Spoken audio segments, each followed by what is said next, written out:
Every year people were waiting for Texas A&M football to break out, but ever since Jimbo Fisher was there, it felt like they were sort of capped. He wasn't that hard-nosed of a coach, and there was always so much scandal and nonsense going on that it felt like Texas A&M was becoming a meme. Luckily, they brought in a hard-nosed football coach who knows how to win, knows how to develop, and has already been in College Station, and I think Mike Elko really is going to do a lot of good work there. They also have a quarterback who has real NFL potential, a lot of good skill players, and I think just a lot of positive momentum. In today's video, I want to preview the 2024 Texas A&M Aggies, go through the roster, talk about the schedule, make a prediction, and even talk about last year's team. But before we get started, if you're a big fan of college football, be sure to subscribe to the channel, leave a like if you want to support today's video, and let me know what player, team, topic, or situation I can cover next. Now let's get started and preview the 2024 Texas A&M Aggies. So going back to last year, the Aggies ended up starting a quarterback by the name of Connor Weigman. He had shown flash at the end of the 2022 season, but after he ended up getting hurt, he would now be the starter, and he got hurt again this year, unfortunately. Max Johnson and him would have to split time, and then at the running back spot, they had a couple of highly recruited players, such as Le'Veon Moss, Ruben Owens, and Amari Daniels. In terms of the receiving game, they had guys like Evan Stewart and Anaya Smith, plus Noah Thomas and Moose Muhammad III. I was excited for all four of those players. In terms of how the season went itself, they ended up having a Week 1 game against New Mexico. The Aggies would start out ranked number 23 in the country, and they would win that game 52-10. In Week 2, they would go on the road to play against Miami, and this was one of the more exciting non-conference games. Unfortunately, A&M found themselves trailing and just could not get over the hump, and then especially after that injury to Cameron Kinchens, A&M was flat, and they lost 48-33. This was a big blow to Jimbo Fisher, who was really expected to win that game. After that, they would return home and play against Louisiana Monroe, and they would win that game 47-3. In Week 4, they would host Auburn, and this game went as good as possible. They ended up winning 27-10 and got off to a 1-0 start in the SEC. Their second game would come against Arkansas, and they would also win that game pretty easily, 34-22, as they played in Jerry's World. From there, they would be 4-1 going into their matchup with number 11 Alabama, and this game was actually super close. But unfortunately, they would end up losing 26-20 in a close heartbreaker. After that, A&M would go on the road to number 19 Tennessee, and they'd have a similar type of result. Big game against a ranked team, but they would fall just a touchdown short in a 20-13 loss to the Vols. From there, they would then come back home and play against South Carolina, and they won this game pretty handily, 30-17 over the Gamecocks. From there, they'd then go on the road to play against number 10 Ole Miss, and just like those other games, whenever Texas A&M played a ranked team, they just couldn't get it done. They ended up losing 38-35, and it was close, but they couldn't get themselves over the hump. In the 4 biggest games they had played, they just couldn't do it. They then come home and play against Mississippi State, who was in a downward spiral, and they would destroy them 51-10. They then play their annual beat-up game against Abilene Christian, and going into their final matchup with LSU, they had an opportunity to pull off an upset and get to an 8-4 record. Unfortunately, they would be on the road against a high-powered offense that included Jaden Daniels, Brian Thomas, and Malik Neighbors, and they would lose 42-30. From there, they end up getting selected to play in the Texas Bowl, where they would play a hot Oklahoma State team. They would end up losing that game by 1 touchdown, and lose 31-23. A&M just could not get themselves over the hump, as they would end up going 7-6 with a 4-4 mark in the SEC, and Jimbo Fisher was fired after 10 games. Elijah Robinson became the interim head coach for the remainder of the season, and after that, they would redo the coaching staff. But there was still a lot of promise from the team. Max Johnson threw for 1,400 yards with 9 touchdowns, and Weigman threw for 979 yards and 8 touchdowns, and Jalen Henderson also got a couple opportunities to play. In terms of the running game, Amari Daniels led the way with 532 yards and 6 touchdowns, Le'Veon Moss ran for 484 yards and 5 touchdowns, and then Ruben Owens ran for 385 yards and 3 touchdowns. They also had a former journeyman in David Bailey, and overall the running back spot was solid, but they would lack a big-time player. In the receiving department, Anaya Smith would lead the way with 53 catches for 795 yards and 2 touchdowns, and then he would go off to the NFL. Jade Walker had 35 catches for 590 yards and 2 scores, and then Evan Stewart, Noah Thomas, and Moose Muhammad also showed glimpses, as Thomas had 5 scores, Stewart had 4, and Muhammad had 2. In terms of the defense, Edgerrin Cooper led the way with 83 tackles as a linebacker. He also ended up leading the way with 8 sacks, and then Deuce Harmon and Josh DeBerry each had 7 pass deflections to go along with DeBerry leading the way with 2 interceptions. Overall, Texas A&M had some star talent, but at the same time there was no consistency anywhere.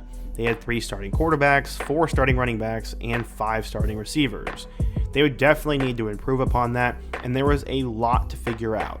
They ended up making a complete coaching overhaul as they would bring in Mike Elko from Duke. In his 2 years with the Blue Devils, he had turned around their program and had a couple of monumental wins, was great at recruiting and player development, and he had previously been at Texas A&M a few years earlier, so when Elko signed, people were excited for this. They then went out to Kansas State and hired Colin Klein to be the new offensive coordinator, as he had helped revolutionize the Wildcats offense. Coleman Wiggins and Jay Bateman have become the two defensive coordinators, and overall, I really like this year's coaching staff. In terms of the players they lost, Edgerrin Cooper would become a second-round pick to the Green Bay Packers. Defensive tackle McKinley Jackson would end up being a third-round pick to the Bengals. Layden Robinson, an offensive guard, was a fourth-round pick to the Pats, and then Anais Smith went in the fifth round to the Eagles. They also lost a couple of other talented players, such as Evan Stewart at wide receiver, and their huge recruit Walter Nolan on the defensive line. Obviously, there are a couple more players than that, but those were the two big names that would come to mind. While Texas A&M had some big-time losses, they also brought in plenty of talent. The recruiting class ranked number 16 in the country, headlined by 5-star corner Terry Bussey, 4-star defensive lineman Dalen Evans, and 4-star offensive tackle Blake Ivy. Their transfer class ranked number 4 in the country, which is a reason why I think they can be competitive right away.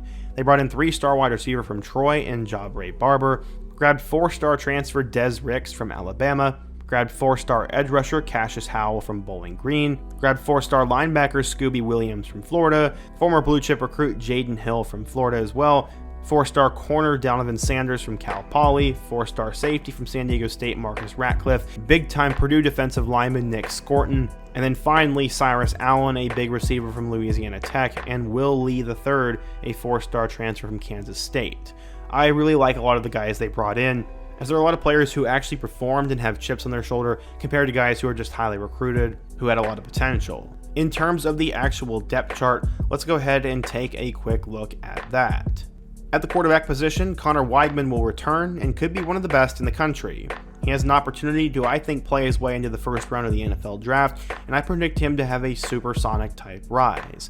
Behind him, you also have Jalen Henderson and former blue chip Marcel Reed, and I actually really like their quarterback room. At the running back position, they returned the three-headed monster from last year, as Le'Veon Moss, Amari Daniels, and Ruben Owens all returned. They were all very highly recruited and showed glimpses last year, but we really need one of them to step up and become the main back. We'll have to wait and see who that is, but I would say the best chance of that is Le'Veon Moss. At the receiver spot, I'm also really excited for them, as Jahdae Walker, Noah Thomas, and Moose Muhammad III all return and should be good. Jahdae Walker might lead the team in catches, but I think Noah Thomas will end up being a touchdown machine, and he's already getting hype as a potential first-round draft pick for his insane size and athleticism. You also have guys like Cyrus Allen, Micah Tease, Wesley Watson, Isaiah Williams, and Ernest Campbell. There's plenty of talent, but just like the running back spot, someone needs to step up and become the star. In terms of the tight end, Donovan Green will return, and if he doesn't work out, they brought in Garrett Miller from Purdue, who played quite a while. But the offensive line should consist of Trey Zune III, Armaj Reed Adams, Mark Naboo Jr., Cam Dewberry, and Chase Besantis. There looks like there is a position battle at right tackle, but other guys such as Reuben Father III, Derek Graham, TJ Shanahan, and Demetrius Crownover should also have an opportunity to compete for reps. I can't find a great depth chart prediction, but it looks like on the defensive line, Nick Scorton and Shamar Turner are probably potential All-Americans who have a load of potential talent. Another guy to watch is Rylan Kennedy, and then on the interior you'll probably have David Hicks. On the edge you'll probably have a guy like Cassius Howell, and then at linebacker you'll have Torian York and Alex Howard. I also wouldn't be surprised if Scooby Johnson gets on the field. And then at corner you should have BJ Mays and Tyreek Chappell. At nickel you should have Bryce Anderson, and then at safety you'll have Trey Jones and Dalton Brooks. Again, that might be wrong, as a lot of what I'm looking at seems to be somewhat outdated, but again, I don't know. Either way, I would say the Texas A&M offense, to me, is a B+. They have a quarterback who I think has an actual high ceiling. They have plenty of experienced running backs and plenty of experienced receivers, and seemingly an above-average offensive line. The reason I don't give them an A is because they don't have anyone who's super proven, but there's lots of potential and lots of opportunity. How will this translate to wins and losses? Well, in week 1, they're going to play at home against Notre Dame, and this is one of the premier games of the non-conference. Notre Dame will have a new quarterback in Riley Leonard, and a lot of people think they are somewhat overrated. It's also funny because Leonard was Elko's quarterback, and you'll get a chance and they will get a chance to see each other on the turf. My honest prediction is that Texas A&M loses by 3 points, as I think Notre Dame's going to come in there and snatch one from the jaws of victory. That'll give them their first loss of the year before they go home and play against McNeese State. That game will obviously be a win, and then in week 3 they have a challenging game on the road against Florida. As many of you guys know, I'm not super high on the Gators, and I'm not really picking them to win a whole lot until they prove otherwise, so I think A&M goes in there and wins. That'll get them to 2-1, and they'll get the 3-1 after a win against Bowling Green. In week 4, they'll play in Jerry's World against Arkansas, and I'm not really that high on the Razorbacks. They have a new quarterback in Taylon Green, Sam Pittman's on the hot seat, and to me things are a little bit dysfunctional there, so I say that A&M wins that game and is 4-1 going into a huge matchup with Mizzou. This is a former Big 12 rivalry, and as you guys know, I am a Mizzou fan, and in my preview I ended up picking the Tigers to win in a close one. Honestly though, I see this as a huge trap game for the Tigers, and I think this could be competitive.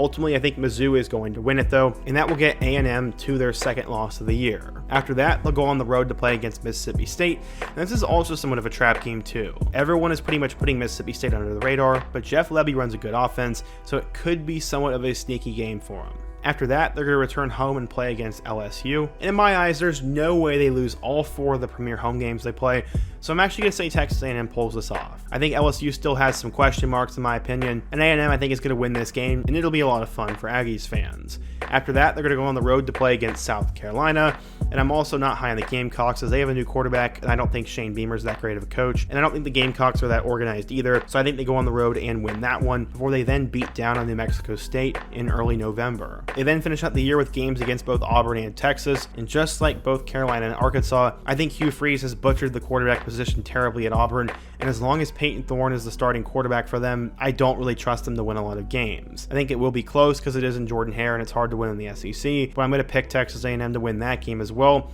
before they were 8-3 going into a massive game against Texas. This will be the first time they played against the Longhorns in a long time, and there's a real chance that Texas is undefeated in this game. This could be one of the games of the year, and honestly, it wouldn't shock me if they pulled a late November upset, but for the sake of the preview, I'm going to say that Texas ends up going in there and wins and gets themselves to the SEC championship after that. That'll put Texas A&M at a 9-3 record, and that would be really solid for year 1 under Mike Elko. Honestly, there are 4 games that are going to determine this team's schedule, and that is the 4 home matchups with Texas, LSU, Mizzou, and Notre Dame.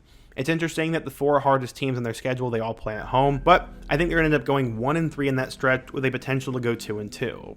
It wouldn't shock me if they beat Notre Dame or Mizzou. It wouldn't shock me if they pulled off upsets in any of those matchups. But as I said, I think they go 1-3 or 2-2. I think they're most likely to beat LSU and least likely to beat Texas. This obviously would not be enough to get them to the college football playoff, but would be a ton of momentum. That being said, Texas A&M has a chance to be the Cinderella team in college football this year though. The road matchups aren't that terrible, and they play the best teams at home. There's a world in which Connor Weidman becomes a superstar and leads them to a ton of wins, and they go 11-1 and end up going to the playoff. I could see that, and I could also see them really struggling and going 6-6, as I mean, it's still not easy to go on the road and play Auburn, South Carolina, Mississippi State, or Florida. Still though, I believe in Mike Elko and what the Aggies are doing, and as long as they can stay healthy and certain players emerge at the skill positions, they could have a huge year, and Texas A&M fans should be happy with the direction they're headed in. But what do you guys think? If you're an A&M fan, what did I get right and wrong in my prediction, and what team should I cover next? Be sure to let me know down below, leave a like if you want to support today's video, subscribe if you're new, and check out all my other videos on the end screen. I hope to see you guys again soon, but until next time, peace.